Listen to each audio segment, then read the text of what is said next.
कि ये scripted play था जिसको 6 महीने के लिए टाल दिया गया है।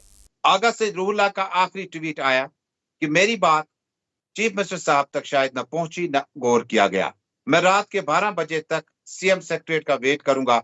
अगर स्टूडेंट्स के इश्यूज एड्रेस होते हैं तो वो कल की हड़ताली प्रोटेस्ट कॉल जो है उसको खत्म करते हैं। अगर कल तक अगर 12 बजे तक जवाब नहीं आता है तो कल प्रोटेस्ट करना होगा। यानी आगा से रूहुल्लाह इसमें अपील बिल्कुल न नेशनल कॉन्फ्रेंस से करते हैं न कांग्रेस से, बल्कि वो स्टूडेंट्स और स्टेक होल्डर से करते हैं। और एज ए स्टेक होल्डर आप मेंबर पार्लियामेंट आपका श्रीनगर का है, तो आपका जितना जेन्युइन, क्योंकि वहीद साहब का स्टूडेंट्स यूनियन के साथ एक गहरे मरासिम है, इल्तिजा मुफ्ती साहिबा, मोहित मान जी और हम सब के, हम इस इलाके के मुसाफिर रह चुके हैं। स्टूडेंट्स का कंसर्न था, ये कोई दूसरा सियासी मसला नहीं था। जब ट्वीट का जवाब चीफ मिनिस्टर ऑफिस से फिर भी नहीं आता है, क्या जेन्युइन डिमांड्स को खत्म होना होगा या नहीं?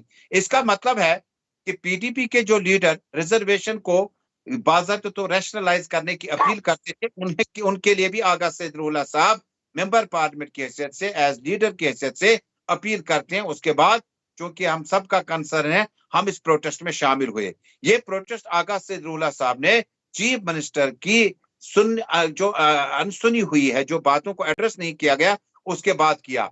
अब क्योंकि मदनी साहब का आपने जिक्र किया और डिबेट का जो असल टॉपिक है वो वहां से शुरू होता है। हम बारामूला में ही थे जब ये सवाल आया। यकीनन मदनी साहब ने कहा कि चीफ मिनिस्टर भी इनका, वो कहते हैं ना, अखबार भी आपका और खबरें भी आपकी हैं, और ये जो चीफ मिनिस्टर आपका, ये जो एमपी आपका, ये जो गुपकार व्यू आपका, ये जो वेन्यू आपका, सब कुछ आपका, फिर भी इशू एड्रेस नहीं हुए। ये स्क्रिप्टेड एक प्ले लग रहा है, जिस प्ले में कई भी कैरेक्टर्स थे और इन कैरेक्टर्स का लेकिन कंसर्न एक था। Characters were different, the solution and the question is one, कि स्टूडेंट्स के इस कैटेगरी को कैटेगराइज करने से पहले रैशनलाइज करना होगा। मुझे नहीं लगता इसमें कोई बड़ी बात है कि ये स्क्रिप्टेड प्ले था जिसको 6 महीने के लिए टाल दिया गया है।